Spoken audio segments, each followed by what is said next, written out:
So these people appear in hotspots all the way around the world, and that's where the story of the book starts really sort of gathering traction. Because I would go to Central America, to Yucatan, hang out with the Maya who was still around. Yeah.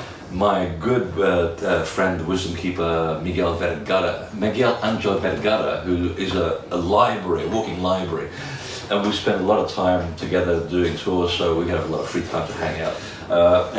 We basically, I just asked him all these questions. Says, "Oh yes, the people that came from Atlantis, but that's not what they called it back then. That's what the Greeks called it." Right. So what do you know? I'm tracking a missing people before the Maya, I believe. Yeah, our predecessors came from a sunken island in the middle of the Atlantic called Atoll, and they were called the Its. They didn't really believe in vowels back then. There were a lot of consonants in the names. And then they became Atitlan to the Olmec and the Aztec. And of course that becomes Atlantis to the Greeks.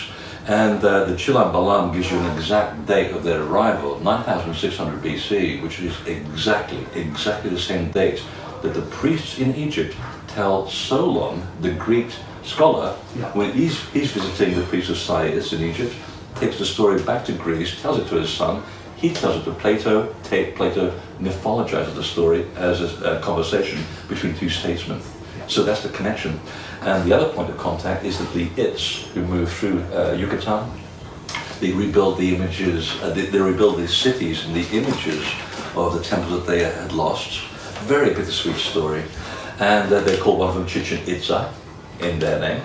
They eventually end up in Guatemala. We have Tikal, Uxmal. All of these were the original temple cities of the gods that are now sunk. And what we see today at the outer layer of the onion, the original buildings are actually inside.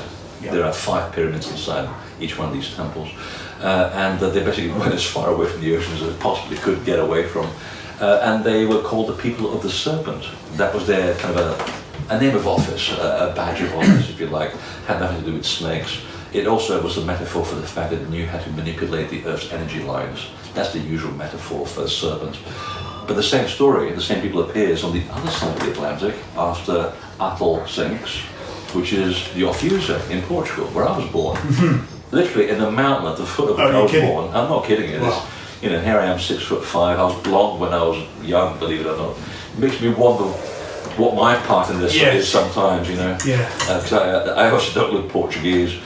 They were called the Ophusa, literally means the people of the serpent. Well, that also appears in the Lords of Anu, the Anunnaki.